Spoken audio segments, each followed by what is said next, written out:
नमस्कार बच्चों, आज हम पढ़ेंगे कक्षा 8 का विषय हिंदी। हिंदी में हम पढ़ेंगे पाठ 2 अपराजिता। ये क्या है? आपका लेखक ने लिखा है। किसने? शिवानी, जो लेखिका है। ठीक है, तो ये क्या है? आपका एक कहानी है। जो कहानी लिखते हैं, नाटक लिखते हैं, निबंध, हम उन्हें लेखक कहते हैं। जो कवि होते हैं वो कविता वगैरह लिखते हैं। तो हम पहले पाठ बाद में पढ़ेंगे। पहला आज हम पढ़ेंगे दूसरा पाठ अपराजिता।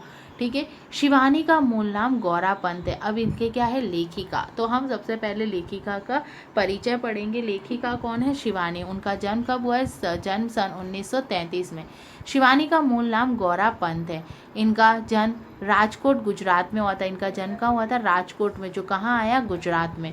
इनकी आरंभिक शिक्षा शांति निकेतन में हुई थी, जो पश्चिम बंगाल में थे। इन्होंने कोलकाता विश्वविद्यालय से बीए ऑनर्स की उपाधि प्राप्त की। कहानी तथा उपन्यास लेखन के क्षेत्र में इनका विशेष योगदान है। किनका? लेखिका शिवानी का। 40 से अधिक कहानी संकलनों के साथ अनेक उपन्यास लिखे। इनमें कृष्णकली, 14 फेरे, पाताल भैरवी, चंपा तथा कौंजा आदि उपन्यास सुप्रसिद्ध है। अनेक साहित्यिक सामाजिक पुरस्कारों के साथ साथ इन्हें भारत सरकार द्वारा पद्मश्री से सम्मानित किया गया। अपराजिता की नायिका डॉक्टर चंद्रा कहानी के शीर्षक को सार्थक सिद्ध करती है। इसमें अटूट धैर्य के साथ लक्ष्य तक पहुंचने की साधना का चित्रण है। डॉक्टर चंद्रा का अदम्य साहस और परिश्रमशीलता केवल विकलांगों को ही नहीं बल्कि सभी पाठकों को प्रेरणा प्रदान कर उस सकने में सामर्थ्य रखता है। क्या बोल रहे हैं? उनको करने में सामर्थ्य रखता है। अब हम पढ़ते हैं इस पाठ के अंदर क्या दे रखा है। कभी कभी अचानक ही विधाता हमें ऐसे विलक्षण व्यक्ति से मिला देता। अभी क्या बोल रहे? कभी कभी अचानक ही। बोले क्या होता है कि ये जो हमारे कौन विधाता है, जो हमारी लिखते हैं किसको? ठीक है। अब इसके अंदर क्या है? विधाता जो हमारी किस्मत लिखते हैं उनको, कि उन्होंने एक ऐसे विलक्षण व्यक्ति से मिला दिया। विलक्षण मतलब किसी के अंदर लक्षण में कुछ कमी, जिससे हमें स्वयं अपने जीवन की रिक्तता बहुत छोटी लगने लगती है। हमें तब लगता है कि भले ही उस अंतर्यामी ने हमें जीवन में कभी अकस्मात अकारण ही दंडित कर दिया हो, किंतु हमारे किसी अंग को हमसे विच्छिन्न कर हमें उसके से वंचित नहीं किया। अंतर्यामी मतलब कौन है? ईश्वर। कभी कभी उन्होंने हमारी भूल के लिए हमको दंड दिया होगा अकस्मात, लेकिन ऐसा नहीं कि उन्होंने हमारे शरीर के किसी अंग से को हमसे छीन लिया होगा, हाथ पाँव या कुछ। फिर भी हम में से कौन सा मानव है जो विपत्ति के कठिन क्षणों में विधाता को दोषी नहीं ठहराता? फिर भी हम सभी मनुष्य ऐसे, जब हम पर कठिनाई आती तब हम क्या करते हैं? उन क्षणों मतलब पलों को जो विधाता उसको दोषी ठहराते हैं कि आपने क्या किया होगा, ये सब किया होगा। मैंने अभी पिछले ही महीने एक ऐसी अभिशक्त काया देखी। मैंने अभी एक ऐसी देखी जिसके पास क्या नहीं था? पाँव नहीं थे, जिसे विधाता ने कठोरतम दंड दिया है, किंतु उसे वह नतमस्तक आनंदी मुद्रा में झेल रही। लेकिन उसका ये जो दंड जो उसको मिला है, उसको भी वो नतमस्तक करके, प्रणाम करके क्या कर रही है? आनंद से उसको झेल रही है। विधाता को कोस कर नहीं, उसने विधाता को कोसा नहीं है। उसकी कोठी का अहाता एकदम हमारे बंगले के अहाते से जुड़ा हुआ था। अहाता मतलब पता है ना? वो आगे का आंगन होता है, ऊपर गैलरी होती है वो। अपनी शानदार कोठी में उसे पहली बार कार से उतरते देखा। अपनी शानदार कोठी से मैंने क्या किया? सबसे पहली बार उसको कार से, गाड़ी से उतरते देखा तो आश्चर्य से देखती रह गई। मुझे बहुत आश्चर्य हुआ। कार का द्वार खुला, द्वार मतलब दरवाज़ा खुला। एक प्रौढ़ा ने उतरकर पिछली सीट से एक व्हील चेयर निकालकर सामने रख दी और भीतर चली गई। अब एक प्रौढ़ थी, मतलब युवा थी, उसने क्या किया? एक चेयर निकाली। कौन सी थी? व्हील चेयर, पिछली सीट पर थी, और उसको निकाल कर उस पर बैठकर भीतर मतलब अंदर चली गई। दूसरे ही क्षण मतलब पल, धीरे धीरे बिना किसी के सहारे कार से एक युवती ने अपने निर्जव निचले धड़ को बड़ी दक्षता से नीचे उतारा। फिर बैसाखियों से ही व्हील चेयर तक पहुंच उसमें बैठ गई और वही तटस्थता से उसे स्वयं चलाती कोठी के भीतर गई। और दूसरे ही क्षण उसमें से एक युवती निकली, जिसने क्या किया? व्हील चेयर वो किसके लिए निकाली थी? उस युवती के लिए। उसने क्या किया? उस पर बैठी तो अपना निचला धड़ उसका क्या हो गया था? बिल्कुल ही काम नहीं करता था। आपने देखा है ना, विकलांग जिनके होते हैं, दोनों पाँव होने के बावजूद काम नहीं करते, तो उसको बड़ी दक्षता से गाड़ी से नीचे उतारा। फिर बैसाखियाँ होती है ना, दो ऐसे लकड़ी जैसे बने होते, उनकी सहायता से वो व्हील चेयर पर बैठी और खुद ही उसको चलाकर कोठी के भीतर गई। मैं फिर नित्य नियत समय पर उसका यही आवागमन देखती और आश्चर्यचकित रह जाती। मैं रोज, नित्य मतलब रोज, मैं नित्य नियत उसी समय, रोज उसी समय क्या करती, उसको देखती और उसके इस आश्चर्यचकित और रह जाती, जैसे कोई मशीन खटखटाती अपना काम करती चली जा रही हो। धीरे धीरे मेरा परिचय हुआ। धीरे धीरे क्या हो गया, उससे मेरा परिचय हुआ। जैसे आप कहीं नई जगह जाते हो तो आपका भी परिचय होता है या नहीं होता। कहानी सुनी तो दंग रह गई। मैंने उनकी कहानी सुनी तो वो देख के मैं दंग रह गई, मतलब मैं आश्चर्यचकित रह गई। नियति के प्रत्येक कठोर आघात को इतनी अमानवीय धैर्य और साहस से झेलती वह बीते भर की लड़की मुझे देवांगना से कम नहीं लगी। देवांगना मतलब जो वीर युवतियाँ होती है उनकी तरह की, इतना कठोर उसको क्या दिया है, मतलब अपराध, उसको एक कठोर आघात दिया है, उसके पाँव छीनकर फिर भी वो धैर्य के साथ अपना जीवन झेल रही है। मैं चाहती कि मेरी पंक्तियों को उदास आंखों वाला वह गोरा उजले वस्त्रों से सज्जित लखनऊ का मेधावी युवक भी पढ़े, जिसे मैंने कुछ माह पूर्व अपनी बहन के यहाँ देखा था। बोले मेरी ये जो उदास पंक्तियाँ है, मतलब मेरी ये जो पंक्तियाँ है, तो वो उदास युवक है जिसके पास सब कुछ होते हुए भी वो उदास है, वो उस चीज़ को वहाँ देखे। वह IAS की परीक्षा देने इलाहाबाद गया।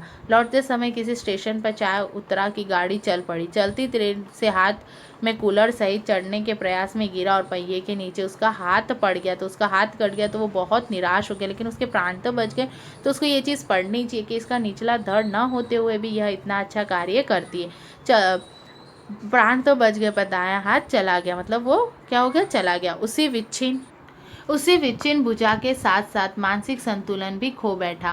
पहले दुख भुलाने के लिए नशे की गोलियां खाने लगा, अब नूर मंजिल की शरण गई। अब क्या हो गया, पहले तो उसने क्या किया, इस दुख को भुलाने के लिए मानसिक संतुलन चला गया कि मेरा हाथ कट गया, अब मैं क्या करूँगा, तो वो नशे की गोलियां खाने लगा। केवल एक हाथ खोकर ही उसने हथियार डाल दिए। एक हाथ न होने पर उसने सारा कामकाज छोड़ दिया। इधर चंद्रा, जिसका निचला धड़ है निष्प्राण, मांस पिंड मात्र सदा प्रफुल्ल है, उसके चेहरे पर सदा प्रफुल्ल है, उसका पूरा निचला धड़ नहीं है, फिर भी उसका नाम क्या था, चंद्रा।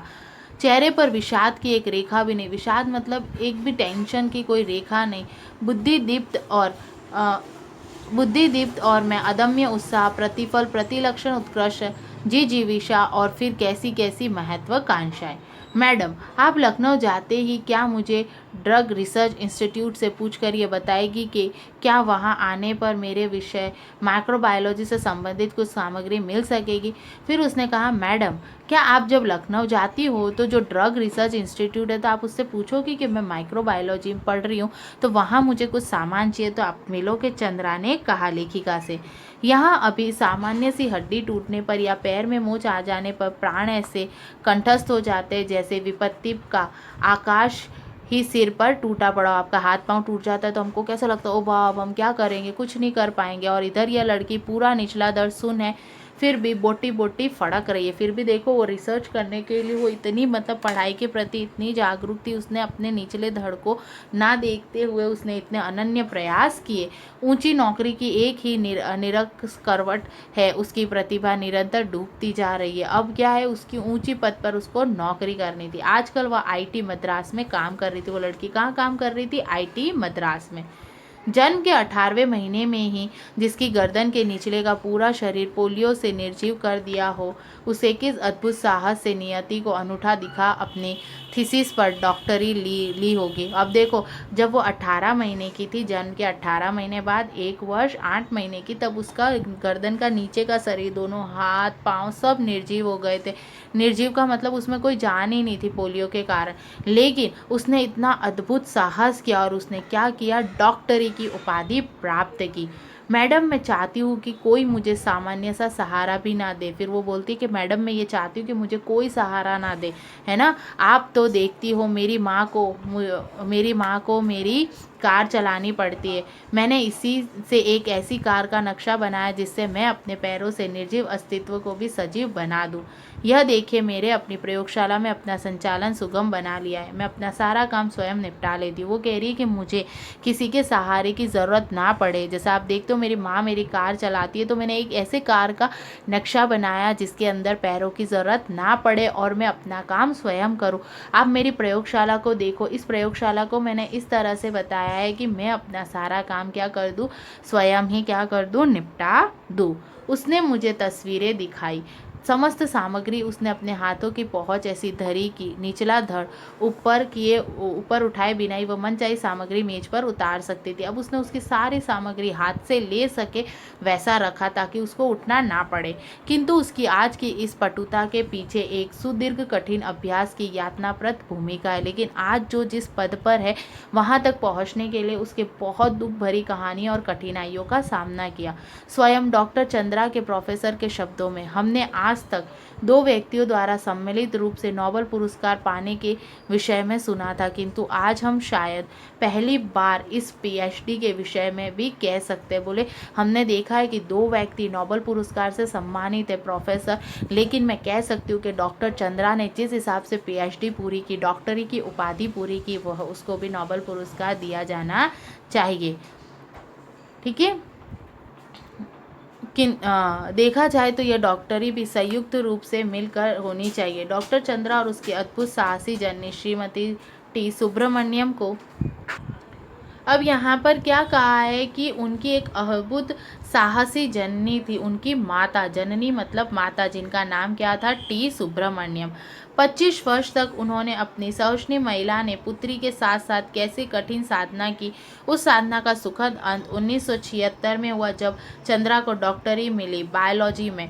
अपंग स्त्री पुरुषों में इस विषय में डॉक्टरी पाने वाली डॉक्टर चंद्रा प्रथम भारतीय थी। ठीक है, अब इसके आगे की वीडियो के अंदर हम पढ़ेंगे कि कैसे उन्होंने कितना कष्ट सहन किया, उनकी माता ने उनके लिए क्या क्या किया था। धन्यवाद बच्चों।